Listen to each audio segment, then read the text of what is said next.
म्हणजे आपण सुरुवात केली होती मसावी आणि लसावी असं म्हटलं होतं ना, असा टॉपिक होता आपला मसावी लसावी.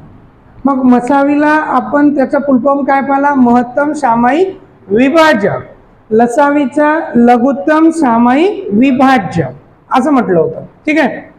मग मसावी म्हणजे काय म्हटलं तर समजा उदाहरणातल्या संख्या घेतल्या 10, 20 आणि 30.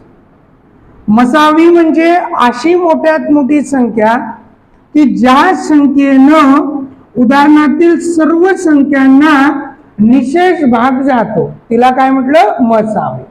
मसावीची डेफिनेशन अशी मोठ्यात मोठी संख्या की ज्या संख्येने उदाहरणातील सर्व संख्यांना निशेष भाग जातो. किंवा मसावी हा उदाहरणात दिलेल्या संख्येपैकी जी लहान संख्या असेल एकतर स्वतः तीच असेल किंवा त्यापेक्षा पण लहान असेल, मसावी. मग आता 10, 20 आणि 30 तिन्ही संख्येला भाग जाणारी सगळ्यात पहिली संख्या 1, दुसरी आहे 2, नंतरची आहे 5, नंतरची आहे 10.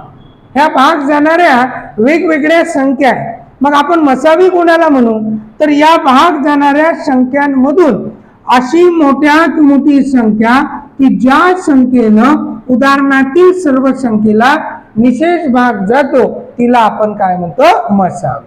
ठीक आहे.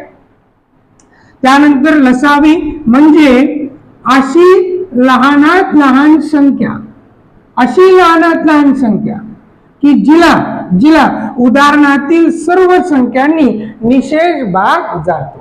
अशी लहानात लहान संख्या जिला उदाहरणातील सर्व संख्यांनी निशेष भाग जातो तिला म्हणतो आपण लसावी. किंवा लसावी हा उदाहरणात दिलेल्या संख्येपैकी जी मोठी संख्या असेल एकतर स्वतः ती असेल किंवा तिच्या पटीत असेल. 60, 30 त्रिक 90, 120 अशी किंवा तिच्या पटीत असेल. मग आता 10, 20, 30 पैकी मोठी संख्या 30, मग 30 ला 20 न भाग जात नाही म्हणून 30 आपला लसावी होणार नाही. मग 30 ची दुप्पट 60, 60 ला 10 ने भाग जातो, 20 ने जातो, 30 ने जातो म्हणून 10, 20, 30 चा लसावी किती मग 60. ठीक आहे. आता इकडं तीनही संख्येनं भाग जाणाऱ्या संख्या अनंत आहे.